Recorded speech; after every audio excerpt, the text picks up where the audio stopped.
I'm your host, Kylie Kelce. I haven't been to a movie theater in, 12. No, it has to be shorter than that because I went with Jason when we were dating. Let's say 9 years. Yeah, I'm not taking my kids to a movie theater yet because I don't want to be that disrespectful to the other people in the movie theater. With the 23rd overall pick in the 2026 NFL draft, I predict the Eagles will select someone I'm going to cheer for. And Jason and I finally got to celebrate our 8th wedding anniversary. A few days late, and that's okay because it was worth it. Last week, he told me that I needed to block off some time this Sunday. He gave me no other information, which is, you guessed it, terrifying. And so it turns out it was worth the wait. We went and did pots.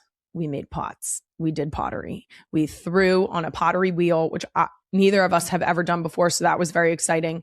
And we both had different strengths while we were doing it, I think. And I took it as a personal challenge to tell the clay who was boss. And Jason made a very cool and interesting pot.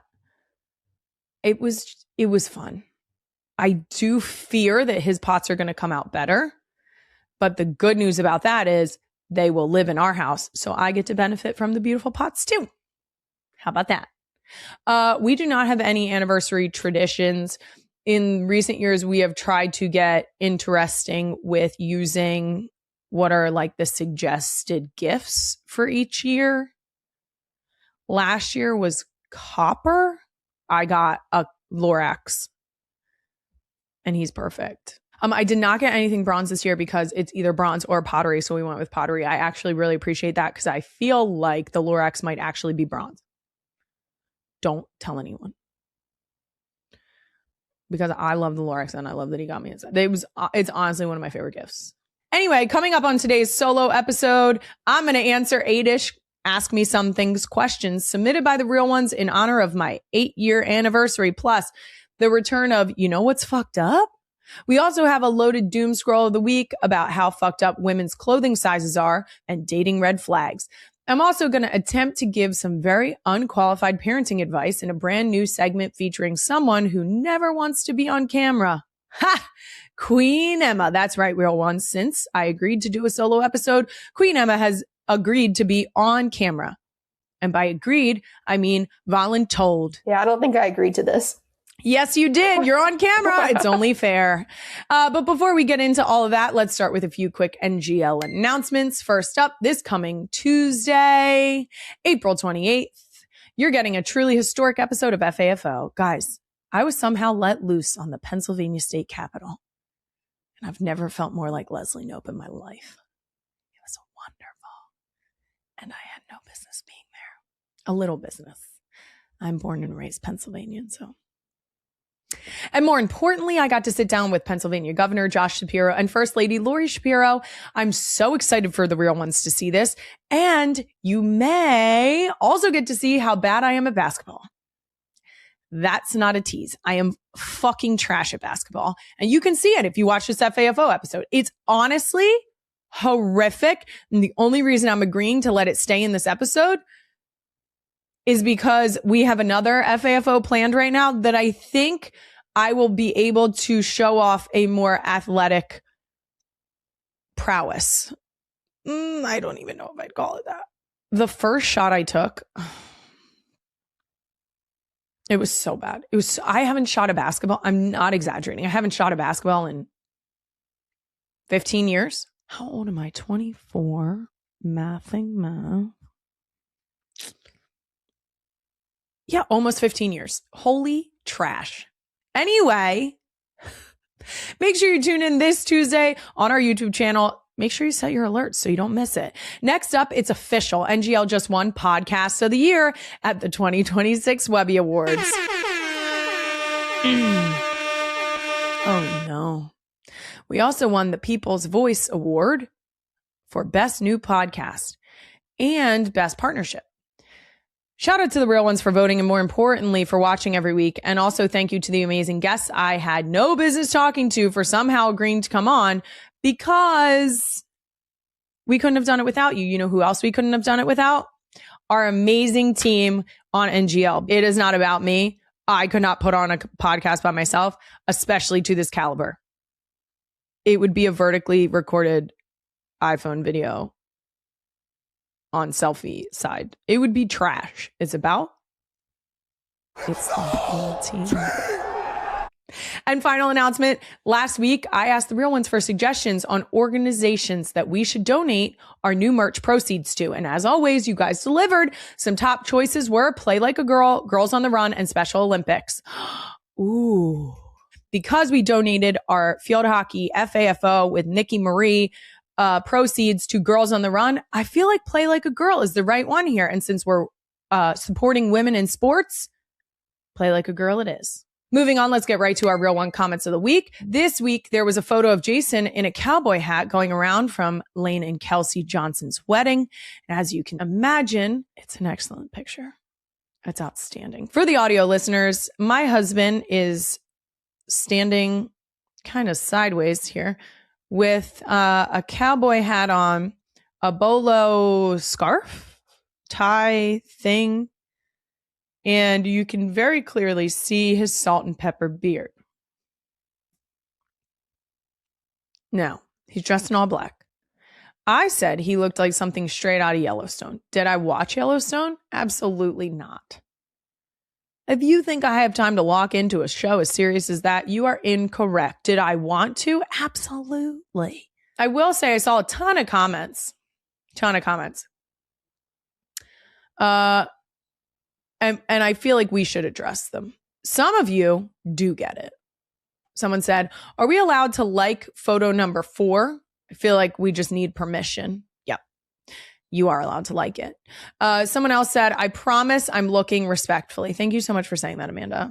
That's very kind of you. But then I see some people still don't quite understand. Someone said, I'm here for Cowboy Kelce. Nope.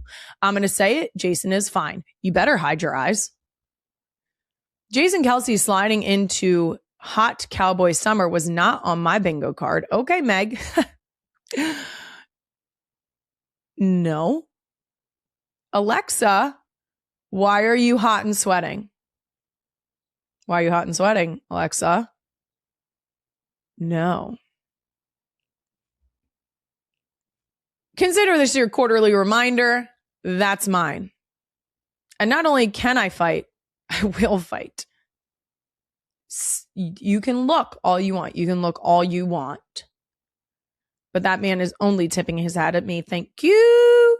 Also, Jennifer said, pick 4 screams baby number 5. LOL. You watch your mouth, Jennifer. You watch your mouth. My uterus might hear you. She's not talking to you, uterus. Guys, we have 4 children. My youngest child just turned 1. Can you, I don't know, take a fucking chill pill? I've seen him. Trust me. We have 4. I get it. Mine. Also, because I'm a big Finding Nemo lady, I do love how frequently you guys put the Finding Nemo seagulls in the comments of the videos or photos where my husband is looking fine. Keep that up. That's women supporting women. All right, now that that's been handled, let's get to the long-awaited return of, you know what's fucked up? Yeah. Hey, you know what's fucked up? 3 of my babies are now officially in school, and I don't feel great about it. Yeah, I don't. Benny started preschool last week because she's 3 now. And we were waiting until after spring break because our schedules were a little wonky. And also, I was being selfish. I wanted her to stay home with me. So, we have been preparing for this for quite some time. There have been quite a few things that we have worked on at home where I've said to her, well, we need to be able to do this because you're going to school. And that was very helpful in progressing us forward on a lot of different skills. And specifically encouraging some independence. The first day was great for Benny. And so she got out of the car, and I shit you not, I said, bye, Benny. I love you. And she went, love you. She didn't turn around.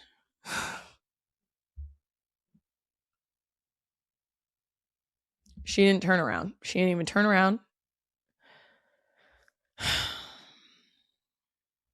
After her second day, she said to me, I love Go a School. I love Go a School. I'm really excited. I go to school. I go a school. I go a school. And that's why she's in school, right? How did I handle it? I mean, I talked about it the entire day. Guys, she was there for 3 hours. I talked about it relentlessly the whole 3 hours. I told everyone that would listen that she didn't turn around. And then I had to keep saying and convincing myself that I was okay with that only because I am an adult and I should be able to handle being not okay more than she would handle being not okay. So I'm glad I was the one that was not okay and she was not the one that was not okay. All around, I'd say like 1 out of 10 rating on that experience for me. I'm so excited for her and so excited for her to be in school and enjoying herself and with like the best teachers, and it still hurts my soul. So you can bet your bottom dollar when they get out of school for summer, I'm locking in. You're going to see me less on this screen. You're going to hear my voice less. Thank God, right? There's a bunch of people that just went, Jesus, finally. And I'm going to summertime so hard in their faces. God, I can't wait. Finn's having the time of her life. The fact that she gets to walk around and just fuck shit up. Wow. She's having a blast. No one's taking her remote, aka her phone. She's having uninterrupted phone calls, which is very important for Finn. She gets to pound on the piano toy that she has, and nobody takes it away from her, which is very exciting. She gets to read whatever book she picks, and she doesn't have to wait for her turn to come up. I don't think she actually knows about turns, but she does get pissed off when her sisters get on my lap. For some reason, I don't know if it's just because Jason has a wider lap. They don't get as mad sharing a lap. If there's more than two, pissed. Livid. But Finn's enjoying herself, and I'm happy for her. And sad for me. Anyway, that does it for You Know What's Fucked Up. Let's continue this theme of fucked up in Doom Scroll of the Week. First, if it wasn't already clear how fucked up sizes are on women's clothing, Peep the Confidence just managed to perfectly sum up my own feelings on this. Queen Emma, the clip, please. Size does not matter, and I'm gonna prove it. This is a size 4. Hello? Stunning. However, this gown is also a size 4. Stunning. Yes. Can't get her zipped.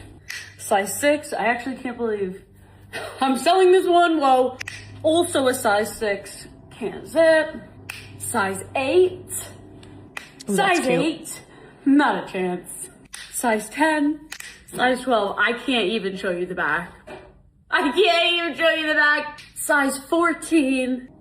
Back in a size 6. Size doesn't matter. Size never mattered. And all that matters is that you feel good in what you're wearing. Because nobody's gonna know what number you're wearing. Yeah. Okay, so first of all, this is, I believe, if I butcher this, I'm so sorry. I believe this is Deanna. If you haven't seen her videos, they're delightful. She does the OOTD, the ooh to da, peep the shoe. If you remember that, I still remember watching those. I'm pretty sure during COVID. That's how far back it goes. Deanna's great because she sort of relieves the stress of fashion. She likes to sometimes be a little more adventurous. This video in particular, when I say adventurous, I mean more adventurous than I would get, which I wear jeans, a t-shirt, and Chuck Taylors to pretty much everything I do. So just take that with a grain of salt. Anyway, this video is the perfect summary of women's clothes. Off the top of my head, I can think of 4 different brands as a whole, that if I were to try on the same size in every one might fit, 1 would be too big, and 2 would be too small. And that's crazy behavior. Okay. Now, we get the perk of now you can read reviews of certain clothing online. That's very helpful. But I do think that the range, it's not like there are a number of places where you will order clothing from. If you order it in the same size from one store, if you order from a different store or brand, you're talking about a size variation that could go 2-3 sizes outside of what you expect should fit you. That's crazy. Now, I do want to put emphasis on the fact that she said no one's going to know what size you're wearing. Think about this. When you put your clothes on, where's the tag? That's right, on the inside. Who's checking your tag? Seriously, who's checking your tag? Do not get stuck on a number on a tag, because if something fits you properly, if you size up or down to the appropriate size that fits your body and, most importantly, is comfortable, it's going to look 10 times better than if you went with a size because you were like, that's the size I want on my tag. Who gives a shit what number's on your tag? That doesn't matter. No one's going to see your tag. Nuh-uh. I have a pair of jeans. I have a pair of jeans right now that are a 30 tall. Okay. In another brand, I have, which I think equates to a 10 or a 12. I don't know. But I have another pair of 8 long jeans from another brand that fit me like a glove. We got to cut the shit, guys. Do not worry about the number on your tag. Your tag goes inside of your clothing. You're inside of your clothing. No one is checking your tag. The only time your tag is going to be viewable is when that clothing is off of you. And in a platonic situation, no one's checking your laundry basket. And in a non-platonic situation, no one is checking your tag. If you catch my drift, you're going to be busy with other things. So, okay. Glad we went there. One of the top comments on this clip is, as someone with body dysmorphia, I cut the sizes out on most of my clothes so that I never have to see it. If it fits and makes me feel good, it's my size. This is the vibe. This is the vibe. Now, I hope that people get to a place where they don't even need to cut the tags out because they can just not give that life. But if this is the way that you need to do it, fucking right. Yes. The key is, if it fits and makes me feel good, it's my size, period. The end. That's all we have to say about that. Next, scroll. Apparently things are not going great in dating scene right now, at least based on this woman's 35-minute date. She breaks down while deboning a rotisserie chicken. And let me just, before you play the clip, Queen Emma, what'd he do? Go ahead. Let's find out. Welcome back to a segment we call Talking Shit While Deboning a Chicken. Today we're going to be talking about how I just got back from a 35-minute date. 35 Tell minutes. us why. I walked in at 7 o'clock. No, you know what? 7:03. I walked in at 7:03 after he was incessantly texting me, asking for my update. I said I was running a couple of minutes late. I said no more than 5. And he was like, okay, great. Like, I'm waiting at the bar. I take my AirPods out and I'm like putting it in my purse. I look to my right. This man is staring at me. I realize it is the man that I am meeting. Mind you, he said he was 6 foot. But I look over and I am staring him directly in the eye. And I am 5'6". Made a comment about how he like has lived in New York for a year. So I was like, oh, you know, obviously, where are you coming from? Like, what's the vibe? He was like, oh, I'm coming from San Diego. And I was like, oh my gosh, a San Diego to New York pipeline. Like, you don't hear that super often because of the beach. He was like, yeah, but like, who wants to hang out on the beach all the time? And I was just like, yeah, no, who would want that? Of which somehow this conversation transitions into the fact that I was like, oh, you know, why were you in San Diego? And he was like, well, my wife, or I guess my ex-wife. And I was like, oh, yeah, tell me more. And he was like, well, you want me to tell you all my secrets? Like, I'm not going to tell you that. And I was just like, You brought it up, sir. you're the one that responded that. Like, you could have lied. You could have lied. And then finishing our drinks, the lady comes over and she was like, can I get you another drink? And I was like, you can kindly get me the check. Of which I think he thought that I had changed my mind in a matter of seconds, because he just seemed as if, oh, she wants the check. We're obviously leaving together. The check comes. Mans did not even attempt to pretend that he was okay with taking the check. Pull out my wallet and put my card down, because I'm like, no way am I gonna let this man think that if he pays, he's taking me anywhere. Okay, let me say this. Saying this as someone who has been out of the dating game for quite some time now.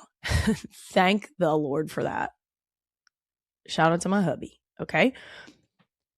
Women are tired. Women are tired. You know what they're tired of? Your shit. Yeah. Holy red flags. Okay. I don't even know where to start on how many red flags are in this video. Okay.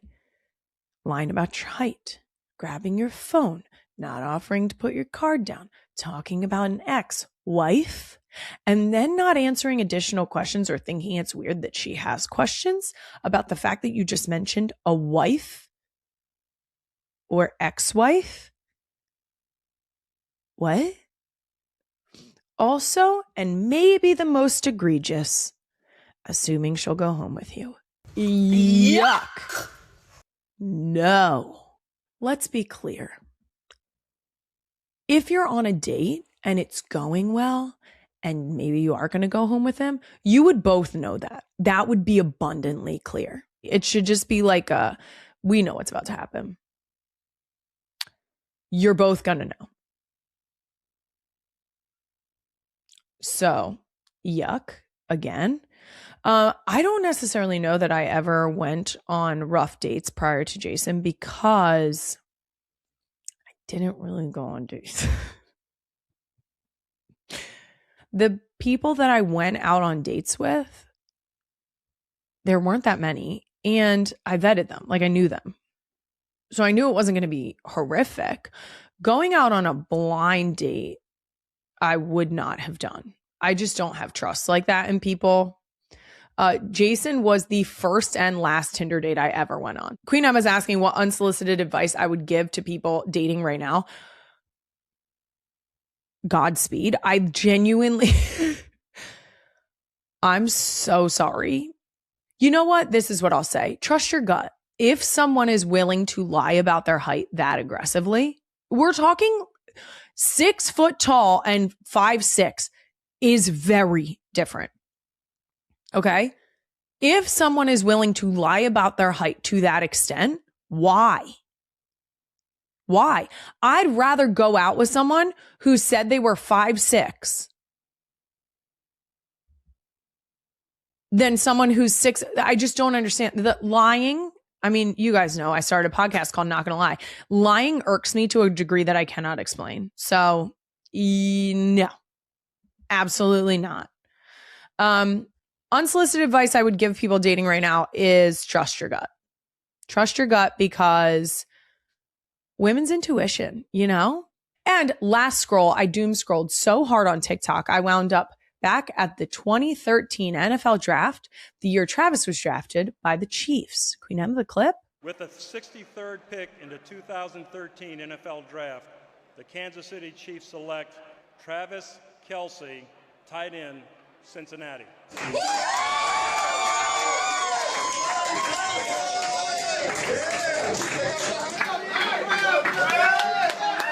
Yay, Trav! Woo!